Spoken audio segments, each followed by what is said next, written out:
Okay, is it recording? Hi, that was off. My name is Avery Kim. 안녕하세요. 제 이름은 상현이에요. Hi, I'm Erin. Well, I'm Joy Ho. I'm Billy Johnson. मेरा नाम अनिका है. My name is Natalie Chan, and in Chinese, Tan Yufeng. I am 15. I'm 15. And I'm Korean American. What else do I say? Can I first? Hi, I'm Matthew Ko. I'm 17 years old. I'm 50% Korean and 50% Chinese. My name is Shanti. I'm 17 years old and my family's from India.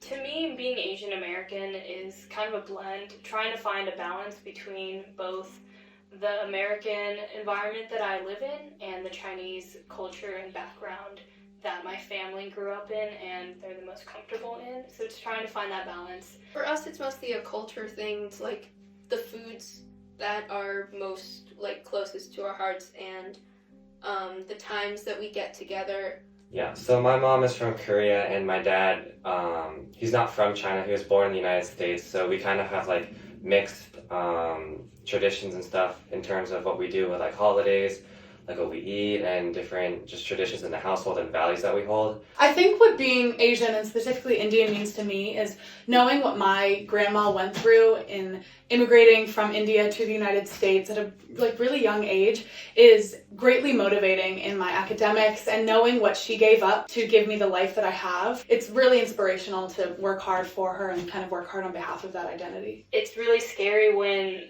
you grow up and you realize all the different parts of yourself that you started to lose. When I moved out of a Chinese neighborhood to an American environment, I stopped taking Chinese lessons. And when I grew up, I realized how much I was struggling to even communicate with my family members in China, and even the people who I live with. It was getting harder to communicate with them. Being a part of two different cultures and two identities also comes with me being kind of in that middle ground of not being fully American but also not being fully Korean, so just knowing that I'll never be fully accepted into both of them. The experiences I've had with big groups of Indian family and my family members, cousins, I know that identity is real, and I know the culture that being Indian brings, but at the same time, it's important that I recognize that many people do see me as white, and so I guess it's not a misconception.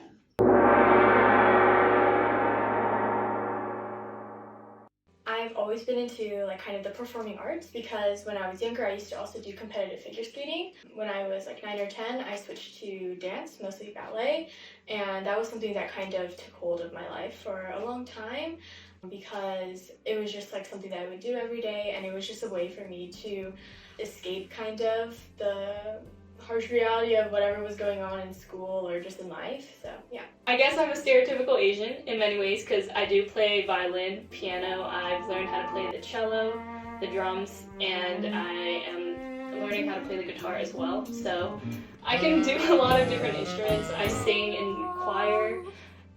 So music has always been an outlet for me. For my family, my dad in China, he grew up to be a professional dancer.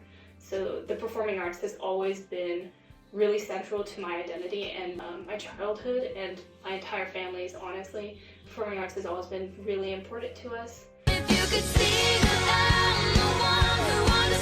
Yeah, I sing, and on the side I kind of play the electric bass and then guitar and then a little bit of the piano. Well, my dad is a musician as well, and then pretty much everyone in my family is. My brother plays a lot of instruments, and my sister plays the piano, and she also dances. So art, and in general, it plays a really big part in our family. So yeah, pottery, acting, and singing are both are all three big parts of my life. Actually, all of them are very expressive. I feel they're good places to sort of be Billy. The main artistic thing I do is sing. I sing in choirs, I sing on my own, and more recently I've gotten into video art and doing those kind of filmy type things. And more so in the filmmaking, I do see aesthetics come out that I'm sure are intertwined with that identity. Like, that makes me think of K-pop, which a lot of times is bad because there's a lot of white people who, for some reason, just really want that to be their culture. 안녕하세요. 저는 K-pop lover 2000입니다. That's obviously frustrating because you can't just, like, choose who you want to be or choose, like, what you want your ethnic background to be. My ultimate goal is to look like Jimin, my idol from BTS. And it's just really dumb. So yeah, I think that part's bad. So usually what I see is taking the parts that people find cute or aesthetic from it, but not really a full appreciation of the background. So recently, like, henna tattoos have gotten more popular, but what I see is people are saying, I found this cool new thing, or it's more people are not acknowledging where they come from, and I feel like that's what makes it less okay. When people say, I found out about this new thing, or I found out about this traditional henna tattoo, and I think it's really cool. We're not going to gatekeep parts of our culture because it's beautiful and we want to share it, but appreciation needs to be there instead of appropriation. I see Asian fashion and art definitely being more popular these days, especially social media influencing a lot of Gen Zers to widen their view on pop culture, like exposed to more Asian pop culture like anime, K-pop, even just like K-dramas even. And I think that, but Asian pop culture is so much more than those three mainstream things that are popular in the US right now, that I think those definitely need more representation, especially to non-Gen Zers who have the most access to social media and who are always sharing the different things they have access to, their different cultures, their different perspectives on pop culture. So I think that there's so many different perspectives to Asian pop culture that it'd be really great if everyone just continued to learn more and show interest in it apart from like what's super mainstream right now. I think Asian art is definitely adapted a lot in fashion, which I think is very cool, but also there's a line between whether it's you're culturally appropriating something or if you're actually being inspired off of it and making new things, which I think is that line is becoming like more and more apparent to this day. But I do think that like Asian streetwear and and Asian traditional garments are definitely being used in mainstream media today, which I find really cool. And I think in movies and TV shows, I don't know if I see a lot of like Asian traditional stuff being adapted, but there's, you know, like a rising amount of stuff being made about Asian cultures. Like, there's very little Asian representation in film and movies and TVs, but you know, we're working on that. But like, I feel like in this stage of trying to like include more cultures, it's a lot of like very focused on being Asian, and Asian people are only really in movies about being Asian or like Asian movies, and I feel like it's a little I'm not a fan that you know, like Scarlett Johansson, it gets to be Asian, but we don't get to be just like, you are the first. And also, why is white the just like the normal? I was about to say, why don't we just get to be normal? Like, how crazy is that?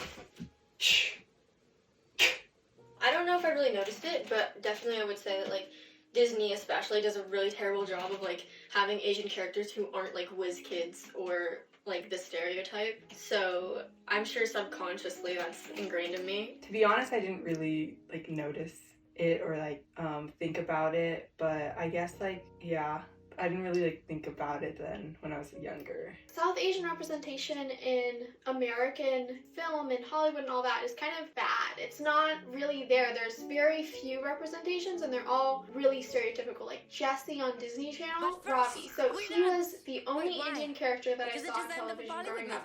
And he was just so stereotypical, and he was very into studies, and he was kind of, his only personality trait was school and his socks with sandals. And I think that's kind of all I had to base myself off of. And then when I got older, I was like, that's not true.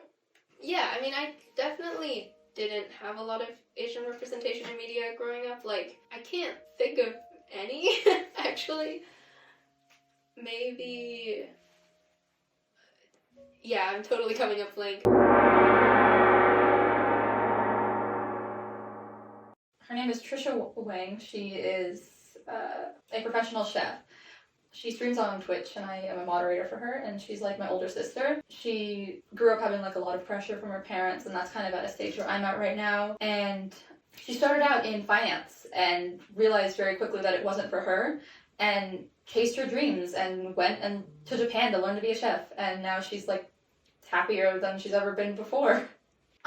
So when I was younger, there's this Bollywood actress named Katrina Kaif, and so she was my role model when I was younger because she was a lot more Americanized than a lot of other Bollywood actors and actresses, so I was able to see myself as an Indian American because it wasn't just purely Indian or purely American, so I felt more seen, and she was more in touch with kind of what pop culture was becoming instead of traditional Indian values that I maybe didn't align with. My dad is Korean American, grew up in America, and I think he is definitely one of my role models because just like the fact that he based his career off of something that's not like being a doctor, a lawyer or something like that, the fact that he was able to like break away from those like stereotypes and work in food and other medias, and that's just really cool to see like as I was growing up. So this I kind of view as more funny rather than serious, but I was with all my cousins and we were in an Uber in Baltimore, and the Uber driver just went on and on about how we're all Indians, so we're all really good at technology and we're all going to become doctors, and I think we all took it lighthearted, but I think it opened my eyes to how many people really invested in these stereotypes because I wasn't really aware of it or as how extreme it was. I think that the main roles that they play in my life are like kind of just, I feel like they're a little bit invisible until I think about them, but then when I think about them, they're like really there. Just ways that they make things different that are not different for other people, if that kind of makes sense. Like, with race, I guess I was thinking, I was like watching a TV show about this white family, and I was like, that would never happen in my family. They're weird. But then it's just kind of those small things that are like, oh, like these are things that are different about me, I guess. Don't feel as I was super othered as a kid because I was surrounded by my culture growing up. And I also went to a super diverse preschool and elementary school where there were a lot of kids like me. So it wasn't until I started learning about how other people, apart from my own circle of friends or circle of people, how those people would other people like me, that I realized that I was different and that other people would view me or could view me as different apart from my own circles. And as I grew up and met other people, that they could see me as different.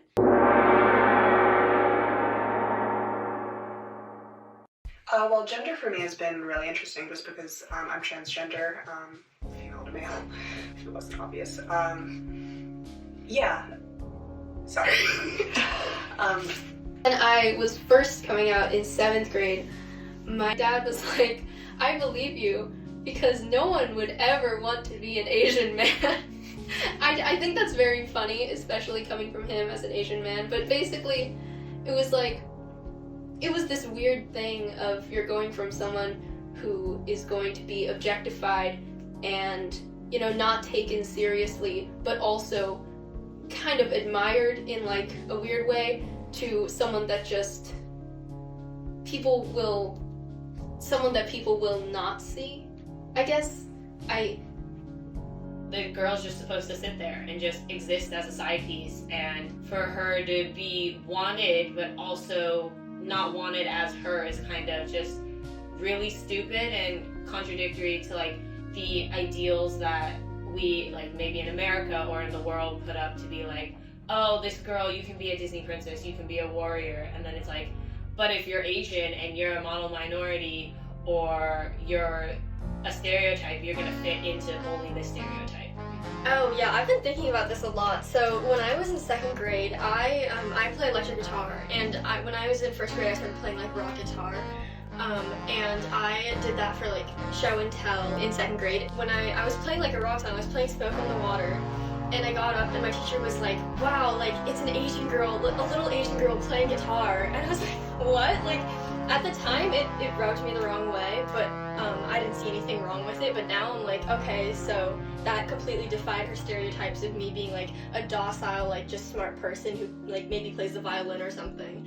And that's where that comment came from and made me feel like a little bit uncomfortable. I'm not like incredibly masculine. Part of this is there's a lot of reasons for this, but I had an eating disorder, so I don't really love my body. And there's a lot of factors that lead into my presentation of being male, and so I don't necessarily want to be like the most masculine guy. So I know this is kind of horrible, but the stereotype of Asian men being emasculated kind of benefits me. It was a weird transition, and I definitely felt that. I felt my self-esteem drop when I transitioned and people started seeing me more as masculine. I mean, yeah, it's all a matter of perspective and just finding the people who are going to make you feel good as yourself. There's been a really interesting intersectionality between gender and race for me. Interestingly enough, my Korean side of the family was a lot more accepting than my British side was. But I know other transgender people with Asian families who haven't had that experience, so I know that I'm really lucky and privileged to be able to have that.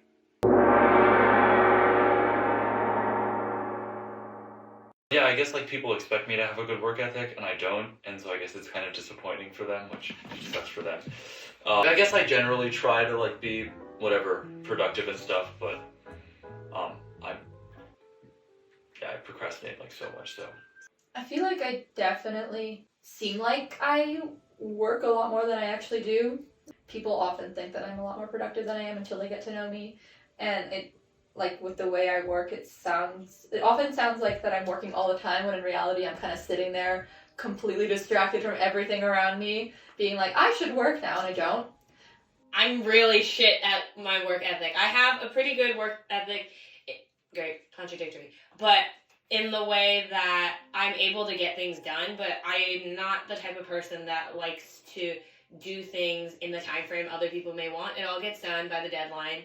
When I have a history project due on Thursday, I might do it Wednesday night because I know I can do it within 2 hours, versus spreading the time throughout a course of like a week or so, and people being like, oh, you're good at this, you should just be able to do it. It's not exactly like that, and that just frustrates me. and the way that kids do, there were like a lot of microaggressions, like, you know, you're Asian, blah blah blah, you're good at math, which obviously is not like maliciously intended. Like it's just like 7 and 8 year olds repeating what they hear their parents say. And I didn't even really internalize that, or like I didn't fully comprehend that until I was older. But I suppose that kind of mindset always kind of negatively encouraged me to do well, and that I felt like if I didn't do well academically, I wasn't only letting down myself or my family, or like all those kind of traditional things, but I also felt like there was some weird image of me I had to maintain as like an Asian person, like capital A Asian, who's like very smart and like good at math, which I'm not. So yeah, there was all that academically.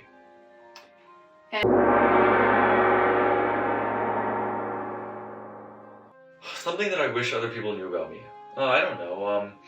I'm just kind of loud as fuck, and it tends to work because I'm really honest, and I think I'm pretty good at being able to understand people's mood and behaviors. Like, I'm not gonna go into a situation where people are like mourning or having a hard time being like, what the fuck's up? Like, let's have a party. But I'm generally outspoken enough that I think I can add in a way that's loud and enjoyable. It makes me noticed in a way that's not just, as I said earlier, that counterpart.